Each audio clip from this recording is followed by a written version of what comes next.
والقمر قدرناه منازل حتى عاد كالعرجون القديم. بسم اللہ الرحمن الرحیم نحمدہ ونصلی علی رسولہ الکریم اما بعد۔ محترم ناظرین، یہ تو ہر مسلمان جانتا ہے کہ رمضان کے آخری عشرے میں ایک ایسی رات ہوتی ہے جو 1000 مہینوں سے بھی افضل ہے، اور وہ ہے لیلۃ القدر، جسے اردو میں شب قدر کہتے ہیں۔ لیکن اکثر مسلمانوں کے ذہن میں کہیں نہ کہیں یہ سوال رہتا ہے کہ مطلع مختلف ہونے کی صورت میں اس رات کا حساب کیسے کیا جائے۔ مثال کے طور پر ہندوستان اور پاکستان وغیرہ میں عموماً عرب ممالک سے ایک دن پیچھے رمضان شروع ہوتا ہے، جس کی وجہ سے قمری یا عربی تاریخ مختلف ہو جاتی ہے۔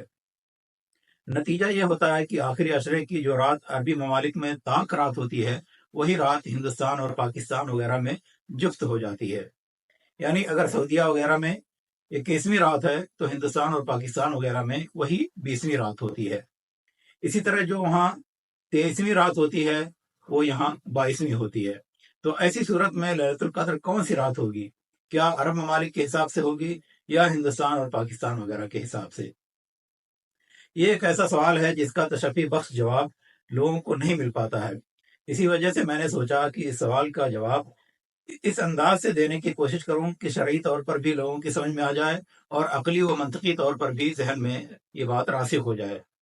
الحمدللہ سائنس اور ٹیکنالوجی کے اس دور میں کائنات کے رازوں کو سمجھنا پہلے کی بنسبت کافی آسان ہو گیا ہے۔ جو چیز پہلے عقل قبول نہیں کرتی تھی وہ اس دور میں قبول کرنے لگی ہے۔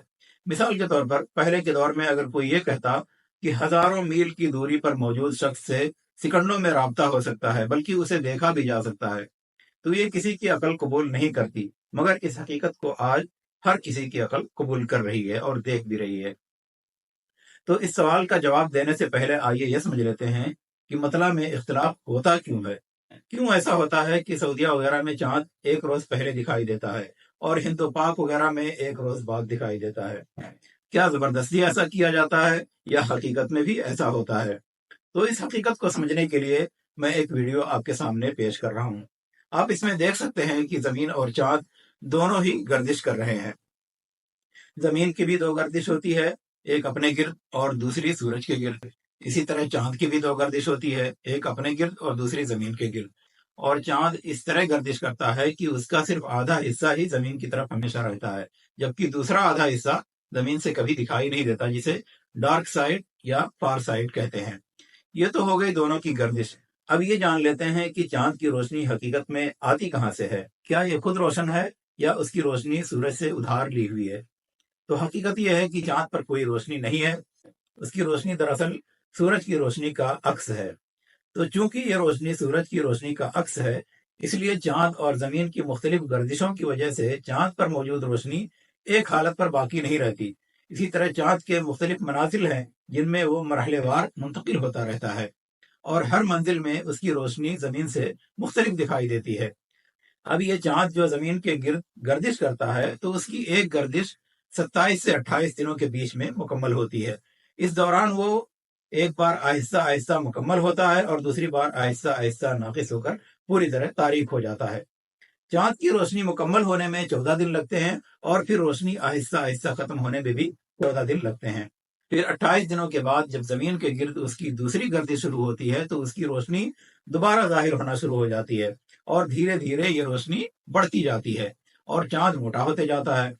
تو ہوتا یہ ہے کہ جب چاند ہند و پاک کے اوپر ہوتا ہے تو اس کی روشنی ابھی ظاہر نہیں ہوئی رہتی ہے یا اتنی نہیں رہتی کہ آنکھ سے دیکھا جا سکے۔ اور چونکہ چاند زمین سے تقریباً 50 منٹ پیچھے چلتا ہے اور سعودیہ وغیرہ میں 2.5 گھنٹہ یا اور تاخیر سے سورج غروب ہوتا ہے، تو وہاں سورج غروب ہونے سے پہلے چاند کی روشنی ظاہر ہونے کے لیے یا چاند کو موٹا ہونے کے لیے وقت مل جاتا ہے، اس لیے وہاں وہ دکھنے لگتا ہے۔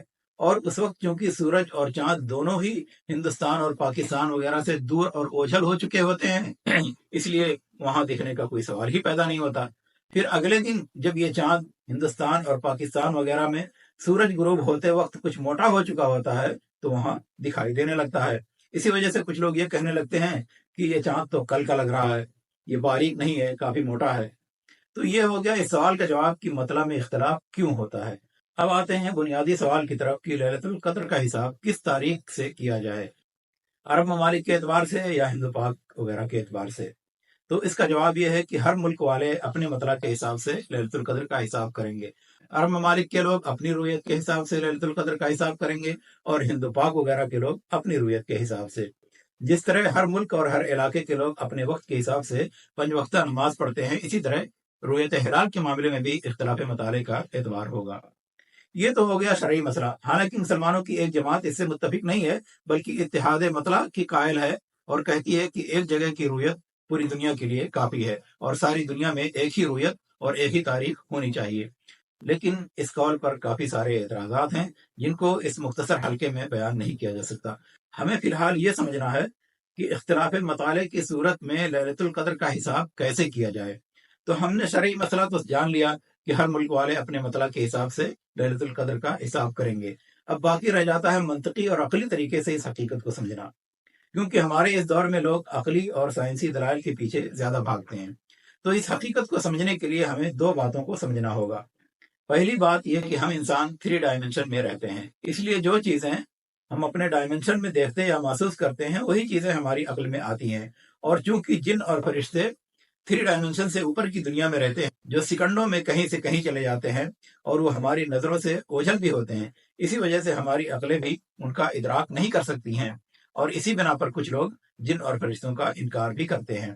مگر ہم مسلمان چونکہ غیب پر ایمان رکھتے ہیں اور قرآن کی ہر بات پر یقین رکھتے ہیں، اس لیے ہم جن اور فرشتوں پر بھی یقین رکھتے ہیں۔ دوسری بات جو سمجھنے اور یقین کرنے کی ہے وہ یہ کہ فرشتے چونکہ نور یعنی روشنی سے پیدا ہوئے ہیں، اس لیے ان کی رفتار کا اندازہ ہم نہیں لگا سکتے۔ ذرا سوچیں کہ جس روشنی کو انسان دیکھ سکتا ہے، اس روشنی کی رفتار جب 3,84,000 کلومیٹر فی سیکنڈ ہے، تو جس روشنی کو ہم دیکھ ہی نہیں سکتے اس کی رفتار کا اندازہ کیسے لگا سکتے؟ فرشتوں کی رفتار کا اندازہ قرآن کریم کی اس آیت سے لگا سکتے ہیں۔ اللہ تعالیٰ سورہ معارج میں فرماتا ہے تعرج الملائکۃ والروح الیہ فی یوم کان مقدارہ 50,000 سنہ۔ فرشتے اور جبریل علیہ السلام اللہ کے پاس چڑھ کر جاتے ہیں ایک ایسے دن میں جس کی مقدار 50,000 سال ہے، یعنی جس مسافت کو انسان اپنے بنائے آلات سے 50,000 سال میں طے کرے گا، وہ مسافت فرشتے ایک دن میں طے کرتے ہیں۔ ہو سکتا ہے کبھی انسان اتنا ترقی کر لے کہ روشنی کی رفتار سے سفر کر سکے، مگر پھر بھی اس کی رفتار فرشتوں کی رفتار سے 50,000 سال پیچھے رہے گی۔ آپ اسی سے اندازہ لگا سکتے ہیں کہ معراج کے وقت ایک ہی رات میں جبریل علیہ السلام ہمارے نبی محمد صلی اللہ علیہ وسلم کو مکہ سے بیت المقدس لے کر گئے اور پھر وہاں سے 7 آسمان تک لے کے گئے، جنت اور جہنم کا دیدار بھی کرایا، یہاں تک کہ سدرۃ المنتہا تک پہنچ گئے جہاں سے آگے جبریل علیہ السلام بھی نہیں جا سکتے، پھر وہاں سے واپس زمین پر آئے۔ یہ سب کچھ ایک ہی رات میں ہوا۔ اس سے اندازہ لگا سکتے ہیں کہ فرشتوں کی رفتار کس قدر تیز ہے۔ تو اب ان 2 باتوں کو سمجھنے کے بعد یہ سمجھنا بالکل آسان ہو جاتا ہے کہ اختلاف مطالعے کی صورت میں لیلۃ القدر کا واقعہ 2 راتوں میں کیسے ہو سکتا ہے اور فرشتے 2 بار کیسے نازل ہو سکتے ہیں۔ پہلی بات تو ایک غیبی امر ہے جس پر ایمان رکھنا ضروری ہے، اور دوسری بات یہ کہ ہم انسان فرشتوں کی حقیقت اور ان کی رفتار نہیں سمجھ سکتے۔ اور یہ اعتراض تو اتحاد مطالعے کی صورت میں بھی پیدا ہو سکتا ہے، کیونکہ ساری دنیا میں ایک ہی وقت میں رات نہیں رہتی۔ مثال کے طور پر ہند و پاک میں جب رات شروع ہوتی ہے تو امریکہ وغیرہ میں صبح کا آغاز ہوتا ہے۔ تو اگر ہم اتحاد مطلع کو مان بھی لیں تب بھی لیلۃ القدر کے معاملے میں وہی اعتراض پیدا ہوگا جو اختلاف مطلع کی صورت میں ہوتا ہے، اور وہ اعتراض یہ ہے کہ لیلۃ القدر میں فرشتوں کا نزول امریکہ کے وقت کے اعتبار سے ہوتا ہے یا ہند و پاک کے وقت کے اعتبار سے، اور اس اعتراض کا انسانی عقل کے پاس کوئی جواب نہیں۔ لہذا ہم انسانوں کے پاس ایسے غیبی امور میں اپنے خالق اور اس کے رسول کی بتائی ہوئی باتوں کی تصدیق کرنے کے علاوہ کوئی راستہ نہیں، اور ان کے حکم کو بلا چونچرا تسلیم کرنا ہی واحد راستہ ہے۔ حالانکہ ہم انسانوں کو اللہ نے علم و عقل دیا ہے لیکن وہ بہت ہی کم ہے، جیسا کہ اللہ تعالیٰ فرماتا ہے وَمَا أُوتِيتُم مِّنَ الْعِلْمِ إِلَّا قَلِيلًا، اور تمہیں بہت کم علم دیا گیا ہے۔ تو یہ تھی کچھ باتیں اختلاف مطالعے اور لیلۃ القدر سے متعلق جن کو میں نے عقلی اور منطقی طور پر سمجھانے کی کوشش کی ہے۔